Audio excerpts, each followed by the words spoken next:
Al hilo de la historia, se complace hoy en presentarles a Alfonso Porres, quien es coordinador de la Asociación Luciérnaga de Guatemala y coproductor de la película La Isla, archivo de una tragedia. Amigo Alfonso, este programa tiene una característica que siempre comienza por una cuestión de tipo histórico. Y en este sentido nos gustaría ver si usted puede abordarnos históricamente contextualizando Guatemala y sobre todo que hiciera, si se puede, una parte o una concreción en los acontecimientos del año 1954 con aquella operación de la CIA para desestabilizar al gobierno democrático de Jacobo Arbenz. Bueno, para poner un poquito en contexto ese golpe de Estado. La historia moderna de Guatemala empieza en 1944.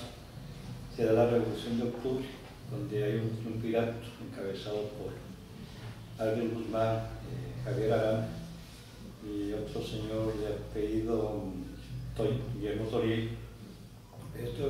Toriel, que bueno, en ese golpe de Estado inmediatamente se hacen unas elecciones y queda elegido un humanista que se llama el profesor Arevalo Méndez, que venía desde la Argentina y crea el Estado democrático y crea el Estado moderno de Guatemala. Tanto así que desde en ese momento había, antes de eso, Guatemala tiene una fuerte población indígena, 60-70% en la actualidad, en aquel tiempo era un 80%. Y esos gran cantidad de indígenas vivían en condiciones semifeudales, no tenían ningún tipo de derecho, no eran ciudadanos, eran únicamente reconocidos como trabajadores. Esa revolución los libera y los vuelve ciudadanos. Se crea la escuela primaria obligatoria, se le da autonomía a la Universidad de San Carlos, o sea, se crea el Estado moderno. Dentro de ese desarrollo del Estado moderno se elige a Jacobo Arbenz Guzmán, que plantea también el desarrollo del capitalismo interno nacional, porque en ese momento la United Fruit Company, empresa norteamericana, Amita United, exactamente, era prácticamente dueña de las principales vías de comunicación del país, toda la vía férrea, los puertos y una gran cantidad de tierra cultivable, y que realmente se empezó a negociar las tierras no cultivables de la United Fruit Company. Estas no accedieron, se dio lo que se tuvo que dar, se dio una expropiación, y a partir de ahí surge también un embajador de apellido Dul, que tenía intereses en la United Fruit Company, y también en el contexto de la Guerra Fría. Se da el primer golpe de Estado donde la CIA participa en América Latina. Participa Castro Vargas, que era un agente de la CIA. Exactamente. Entonces, toda la cuestión de, había unos aviones que llamaban los sulfatos, que eran los antiguos aviones de la Segunda Guerra Mundial, o aviones de la Segunda Guerra Mundial que pasaban ametrallando las calles de Guatemala. Se creó también la primera guerra mediática, porque había una radio que desde Honduras transmitía.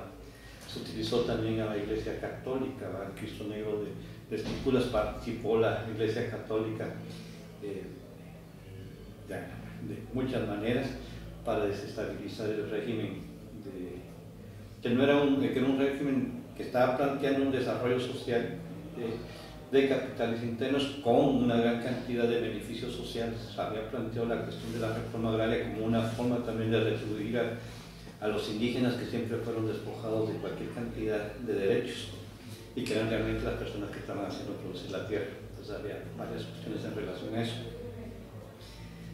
Se le da el golpe de Estado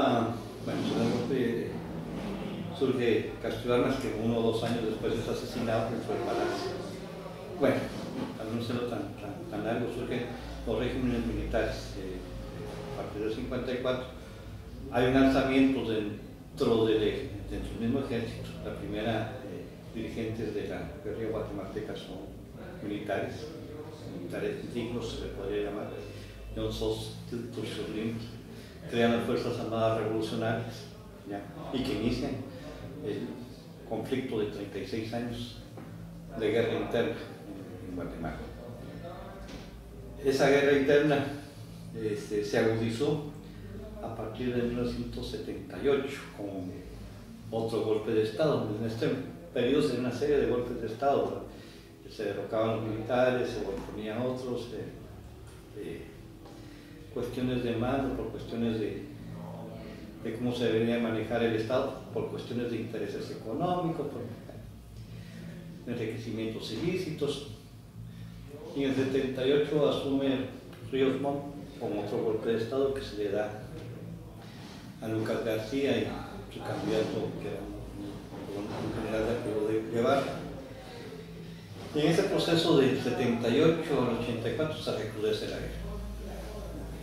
Una cantidad de mortalidad, más o menos 250.000 muertos, 45.000 desaparecidos, 1 millón de desplazados.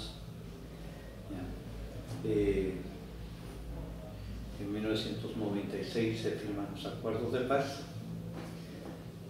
Y dentro de los acuerdos de paz nos trae otro tipo de consecuencias, otro tipo de modernización del Estado, que es la cuestión de las políticas neoliberales, que lo que hacen es privatizar los bienes del Estado, telefonía, agua, luz,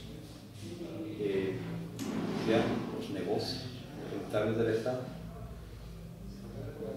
Y entramos dentro de esa nueva fase de privatizaciones.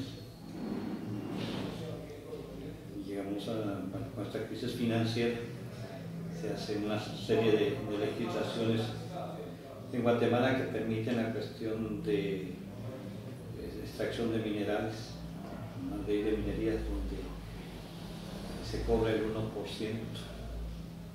de los beneficios que declara la minera como impuestos para el país.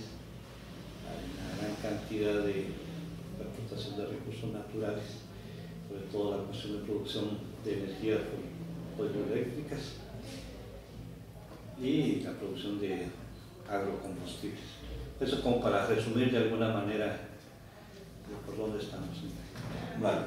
En este contexto, la asociación Lucierna, ¿qué es lo que hace? ¿Cuál es su actividad? ¿A qué se dedica? Bueno, nosotros dentro de Lucierna, dentro del proceso de la historia, nosotros iniciamos a trabajar con realizadores y productores extranjeros que empezaron a recoger y hacer documentales sobre Guatemala, con los que nosotros llamamos la historia inmediata, la historia de la guerra, la cuestión de las realidades de las comunidades indígenas, las comunidades y poblaciones de resistencia que fueron comunidades indígenas que en conflicto armado se fueron a la sierra a resistir los embates del ejército. Los realizadores que hicieron trabajos sobre los movilizados, sobre los refugiados en México, en las poblaciones que se fueron al exilio, a recoger las luchas y reivindicaciones de las poblaciones en el área urbana. Entonces dedicamos a apoyar ese tipo de producciones. Pero al finalizar el conflicto en 1996 decidimos crear Lucierna y dijimos, bueno, tenemos que traer todo ese material que está por ahí, que apoyamos a producir, para que la gente tenga conocimiento de lo que ha sucedido y de lo que sucede en Guatemala. Y entonces nació un proyecto sobre la recuperación de la memoria visual.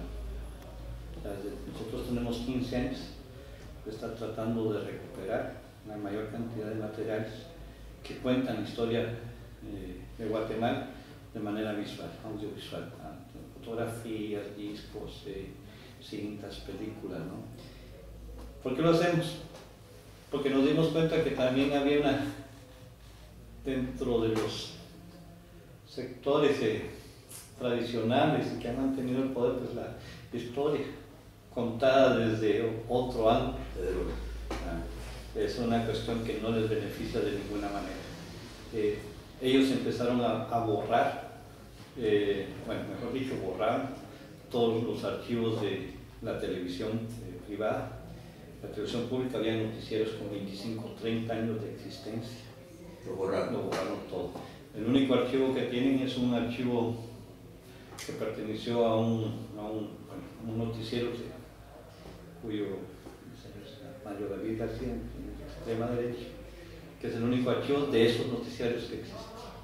De los demás se borraron absolutamente todos. Y si no quedan colecciones particulares que se pudieran rescatar, quizás. Eso sí, pero son colecciones no tanto particulares, sino de carácter institucional, de canales de televisión que en su momento realizaron películas o documentales sobre Guatemala, la televisión alemana, la televisión suiza, la televisión francesa, la televisión inglesa, realizadores independientes, corresponsales de cadenas de televisión, en su momento lo que fue los Reuters,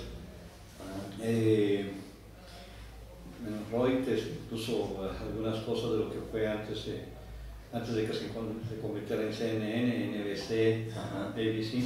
Entonces ahí hemos ido como bregando y buscando los archivos sobre la historia de Guatemala, pero también hemos ido encontrando archivos sobre la historia de El Salvador. En relación a este tipo, nosotros vemos la cuestión de la memoria inmediata también, porque los sustratos en que se grabaron los materiales son sustratos de carácter magnético, sí, claro. Entonces que son mucho más susceptibles de la pérdida, claro, que se borren toda la cuestión. Claro. Y han hecho algo para digitalizar eso. Exacto, en eso estamos, ese es el trabajo que hacemos y tratamos de hacer y de llevar, ¿no? Ese es el aporte que nosotros estamos tratando de dar a la memoria. Como anécdota, por ejemplo, la NBC, antes de convertirse en CNN, tenía un buen archivo sobre la guerra de El Salvador. Cuando estalló la primera guerra del Golfo, padre Bush, sí, agarraron, porque como no tenían experiencias de corresponsales de guerra, agarraron a la gente de El Salvador, gente de Nicaragua, a la gente de Guatemala, y se llevaron los archivos de lo que fuera la guerra de El Salvador a regrabar a la guerra de Irak. O sea, se perdió una buena parte de la guerra. Exactamente. ¿Y cuentan ustedes con alguna infraestructura tecnológica para...? La hemos ido construyendo, es una cuestión que ha sido bastante... porque nosotros también, cuando nosotros hablamos sobre la cuestión de la memoria visual, la gente de la cooperación no tiene el expertise para saber sobre qué estamos hablando. Entonces hemos ido construyendo de a poco, ¿no? Ya nosotros somos una institución que hemos tratado de ser sostenibles y parte de los beneficios, si se le puede llamar beneficios, son muchos, la parte de lo que nos da... beneficios sociales. Exactamente. Al recuperar la memoria está recuperando valores, que no siempre hay que medirlo en dólares, ¿no? Exactamente, por eso nosotros, parte de lo que tenemos ahí medio borrado, pues vamos a comprar una cámara, ahorita tengo que ir a comprar una que se nos acaba de estropear, una cámara que ya no hay, que es una Digital 8, que estábamos digitalizando archivos y tronaron las cabezas, entonces eso para nosotros es mortal. Bueno, porque tenemos los archivos ahí. Sí, claro. Entonces, ese tipo de cuestiones a nosotros... todo el proceso también de llevar de otro formato a formato digital. Exactamente. Además es costoso, claro. Y también hay que saber, porque si no se pierde información. Exactamente. Ahora, digamos, para transmitir estos archivos una vez que los recuperan, ¿tienen alguna forma, algunos mecanismos? Sí, nosotros tenemos ahí, lo que sucede es que también nosotros sabemos la importancia de los archivos dentro de un contexto que es como Guatemala. Hay una serie de materiales comprometedores de personas que están ahorita ejerciendo poder o que quieren tomar poder, ¿no? Con campañas electorales. Tenemos una serie de cuestiones ahí que ni las enseñamos, ¿no? porque pues somos 5 o 6, ¿no? Yo puedo tomar la decisión política, pero no puedo poner en riesgo a las otras personas. Que es riesgo, sin duda. Exactamente. Sin duda alguna. Sin que estén sin su consentimiento, y no creo que me lo vayan a dar, ¿no? Porque también con gente joven y que, bueno. Entonces, entonces, ¿qué hacemos para poder hacer este tipo de difusión? Aliarnos con otras personas que han sido amigos, que hemos conocido dentro del proceso de producción. En el caso de Uri Sterner, el realizador de esta película, ¿verdad? Que es tal vez una cuestión bien prejuiciosa, pero nos abocamos al malinchismo que existe todavía en nuestro país, o alto, rubio, de ojos azules, ¿no? Más alemán, ¿no? Sí. Haces uno moreno, chaparro, feo. Si hubiera, si fuera un guaraní, a lo mejor no le hagan tomar hacer la toma, ¿no? Exactamente. Entonces, pues es un problema generalizado. Exactamente. Entonces, y que también tiene el apoyo de las instituciones de su país, ¿no? Es un realizador reconocido en su país y tiene el apoyo de la GPZ, el gobierno. Se está refiriendo concretamente a la película La Isla. La película La Isla. No puedes abundar un poco porque, claro, los que están viendo el programa no conocen y sería bueno. Nosotros hemos puesto en nuestra página el trailer, pero un poco que se abundara. Entonces, esta es la primera película que nosotros de alguna manera aportamos como la difusión de los materiales que nosotros tenemos. Ya. Entramos en un acuerdo con él, por eso somos coproductores, ya, porque nosotros aportamos los archivos históricos que salen en la película, en una buena parte, porque también busco otra parte que creo que nos lo va a dar, espero. Entonces, aportamos esa parte de los materiales. Entonces, la isla es un archivo de la policía que fue descubierto hace 5 años, no descubierto porque ya estaba, sino que fue dado a luz pública a partir de que hubo el estallido de un fortín del ejército, mejor dicho, no se llama fortín, sino de un arsenal. De un arsenal del ejército, donde supuestamente estaban los archivos del ejército. Entonces fue tal explosión que hubo que la gente cercana a este archivo hace una denuncia a la Procuraduría de los Derechos Humanos diciendo ahí también hay un arsenal. Fue casi casual, ¿no? Exactamente. O sea, la cuestión de la historia parece que se encuentra este tipo de cuestiones por casualidades y por este tipo de denuncias, ¿no? Llegó Alberto Cifuentes, afortunadamente historiador, y ve la cantidad de archivos que hay. Y pone la voz en alerta, habla a organizaciones de la sociedad civil, a embajadas, a todo el mundo, ¿no? Que ese archivo era una cuestión impresionante y que podía servir para esclarecer muchos de los... Un caso parecido a lo que sucedió en Paraguay. No sé si habrá pasado en Paraguay, eso no tengo en Paraguay sucedió algo parecido, parece que también hubo un archivo así también que apareció y ahí estaba todo. E incluso las famosas operaciones que hicieron los norteamericanos en toda América. Es decir, ahora esta película es un gran esfuerzo casi en solitario, ¿no? Es decir, se podría decir, bueno, tampoco nos vamos a poner como mártires, ¿verdad? No, ha recibido realmente apoyo de la gente que cree en los procesos de Guatemala. Hay algunas... no apoyo institucional, es apoyo... hay apoyos de algunas personas que están vinculadas a agencias financieras que han apoyado procesos de paz en Guatemala, apoyando a comunidades indígenas, fondos sobre todo alemanes, ¿no? de apoyo a la documentación. Los alemanes tienen una gran preocupación por la memoria, todavía tienen el sesgo ya que por eso mismo apoyan, pero se podría decir que bueno, se ha hecho con lo justo, realmente se ha hecho con lo justo. ¿Se ha presentado en algún festival o algo de esto? ¿O todavía...? La película ya lleva creo que 15 premios, ¿no? Yo perdí la cuenta. La verdad empezó a presentarse en un festival IFA de Holanda. Ajá. Se ha presentado en Irak, donde ganó un premio, se presentó también en Barcelona, también ganó otro premio ahí. Bueno, o sea, siempre en actividades relacionadas con la memoria, y los derechos humanos, la recuperación de la memoria, los exacto, derechos humanos, sí, etcétera, etcétera. Sí, entra a ese tipo de festivales. Ese tipo de festivales. La verdad es que le ha ido bastante bien. Ahorita se presentó en el País Vasco, País Vasco, en Navarra. La gente lo recibió con bastante cierta melancolía, porque a ellos de alguna manera se ven reflejados en la historia de Guatemala por alguna razón en relación a los genocidios, los cementerios clandestinos y todo este tipo de cuestiones. Se presentó en Guatemala. En Guatemala hicimos lo que nosotros le llamamos una sombría institucional, nos fuimos hasta el Ministerio de Cultura. Como digo, estos gobiernos tienen bajas o altas. Ministerio de Cultura, la Embajada Alemana, la Cooperación Alemana,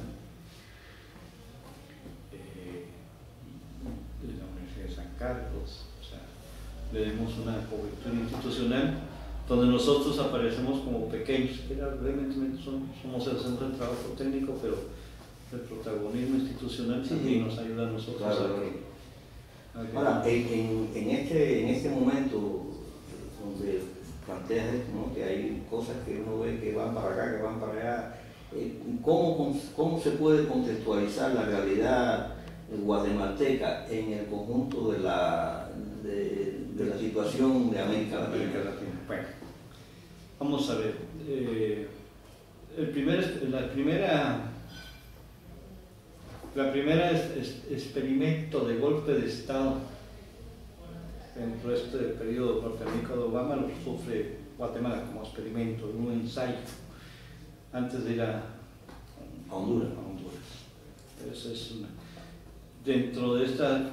Poco publicitado como tal, ¿no? Poco publicitado, pero se publicitó más la muerte de un señor apellido Rosenberg, sí, que acusó al presidente y a su esposa, sí, de haberlo asesinado.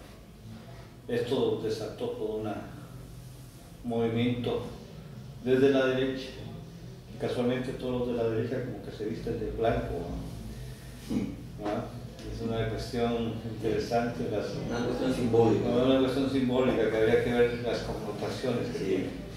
Porque siempre este tipo de... se empiezan a hacer una gran presión, exigiendo la renuncia del presidente, articulándose con el sector de la derecha.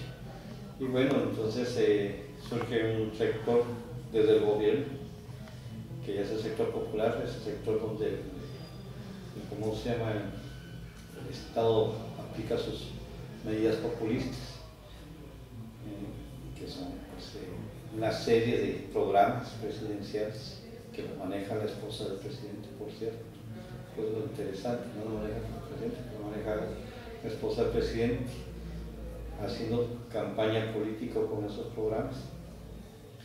Y una gran cantidad. Realmente hubo un momento en que pensamos, y hubo un tercer sector, estábamos no de acuerdo con estas medidas populistas, porque son medidas populistas, porque en tanto que tiene esos programas presidenciales populistas, tiene una política de entrega de territorio, una política de entrega de recursos naturales. La cosa de la minería que hablaba. Exactamente, la cuestión de la minería, donde se tiene únicamente el 1% de lo que reporta la empresa minera como beneficio, pero ni siquiera concesiones a las grandes transnacionales, exactamente, sí. Mientras aparenta que hay una política popular y demás, por otro lado se entrega. Exacto. Pero también nosotros conscientes, ese es el tercer sector, conscientes de que no se puede romper el orden institucional, porque esta derecha es una derecha aquilosada,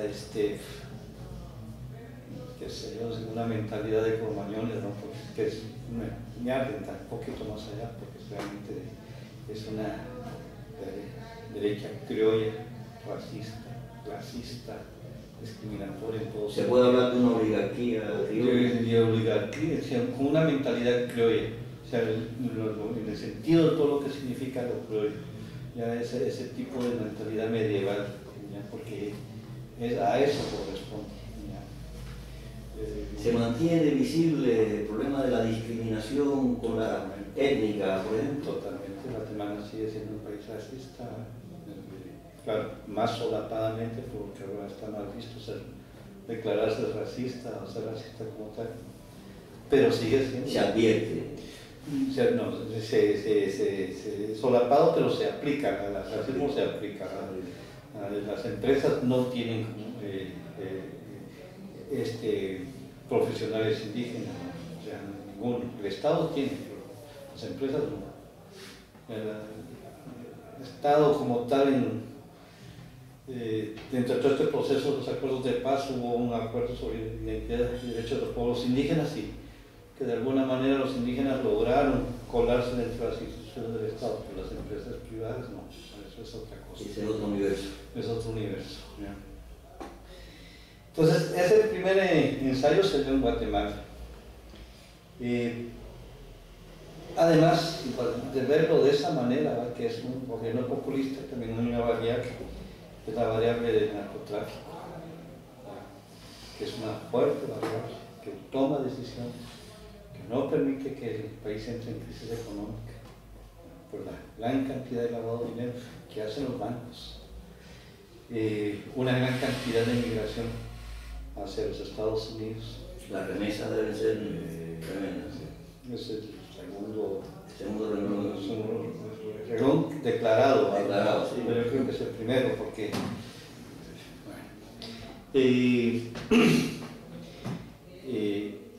la migración se concentra más que nada en los Estados Unidos y en México. Los Estados Unidos. Nadie quiere ir a México. Nadie quiere ir a México. La gente va a los Estados Unidos, se queda en México temporalmente mientras llegan a los Estados Unidos. Como vía para llegar allá. Exactamente. Al paraíso.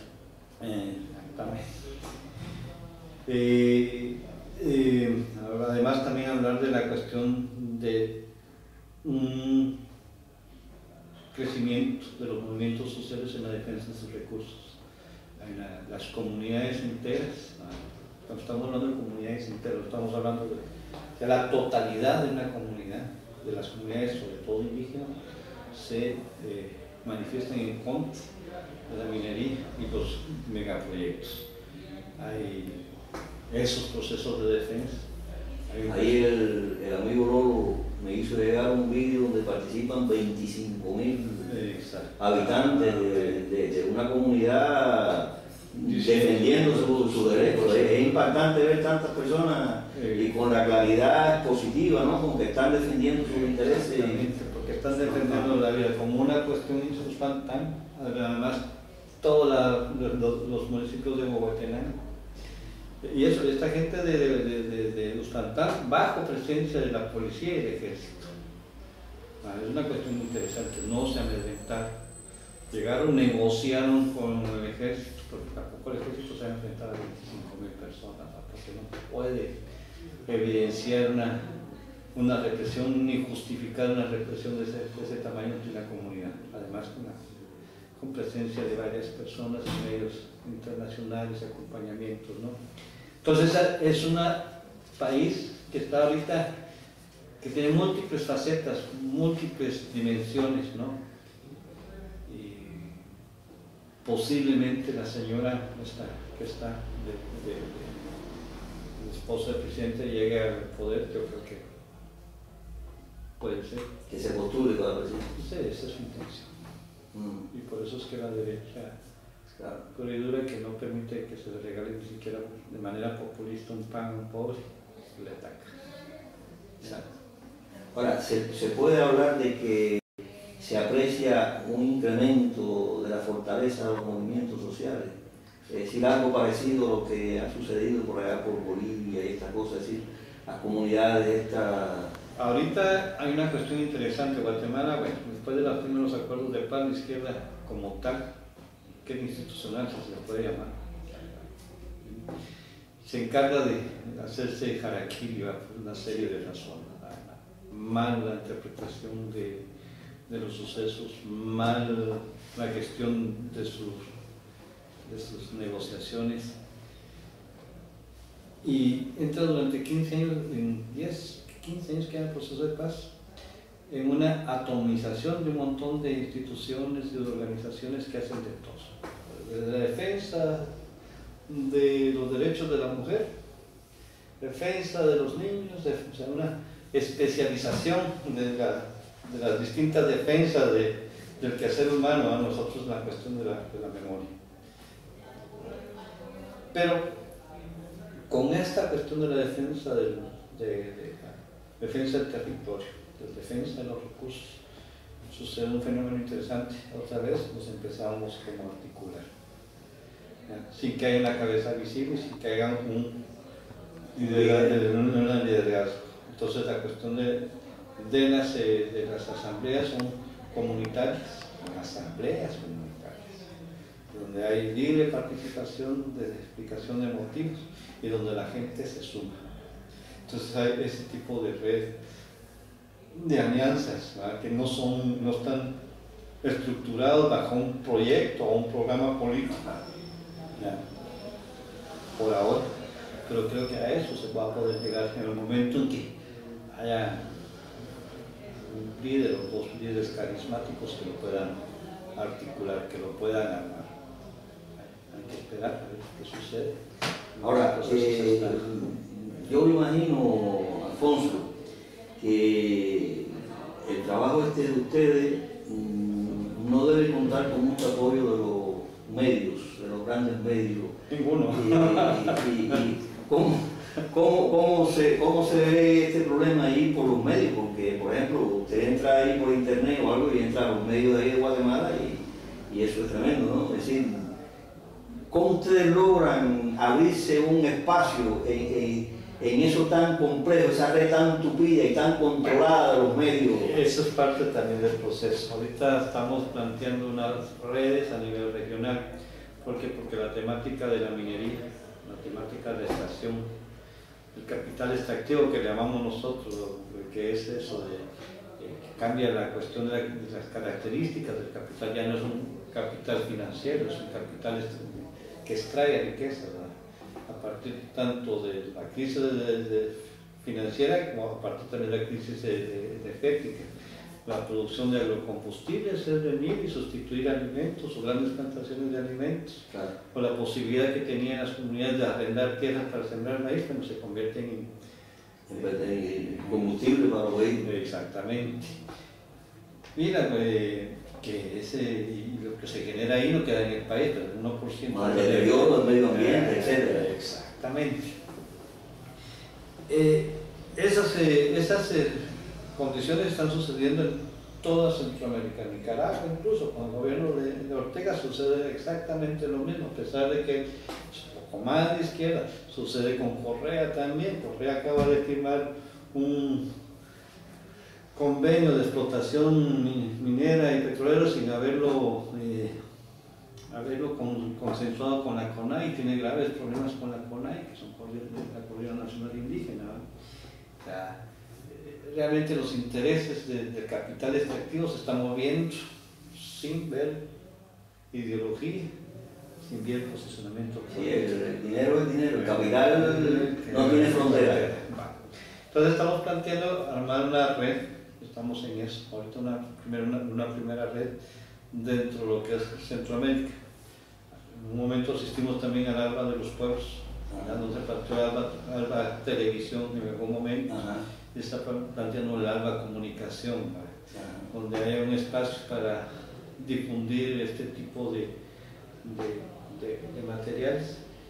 Nosotros lo hemos hecho en Guatemala a través de la creación de bibliotecas comunitarias, ¿no?, que es la manera en que nosotros distribuimos los materiales, ¿no?, a través de algunas redes de ONGs que vienen y difunden los materiales dentro de sus talleres, dentro de sus distintas actividades, pero que lo queremos articular más, lo queremos sistematizar más, ¿no?, para tener un poquito más de control de quién lo usa y para qué lo usa.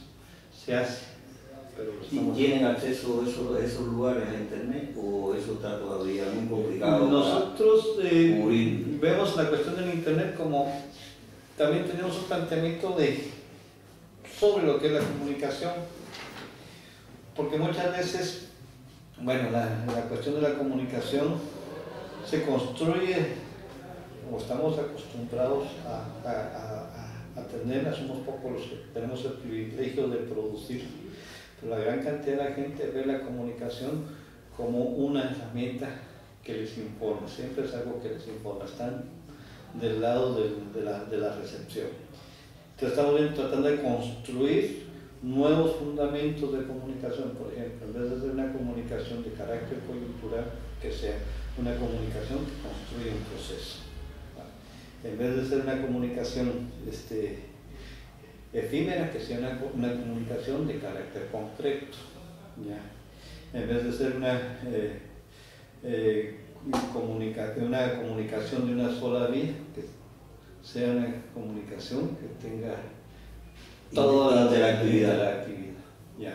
Entonces, estamos tratando de construir las distintas herramientas para eso. Por ejemplo, capacitar a la gente en los procesos de producción, crear espacios de discusión concreta, porque el material audiovisual puede servir, pero necesitamos luego la cuestión del diálogo sobre qué sucede, por qué sucede, para qué sucede, ese tipo para ir armando una qué, cómo, cuándo, dónde, por qué y para qué. Exactamente, y las propuestas en función de eso.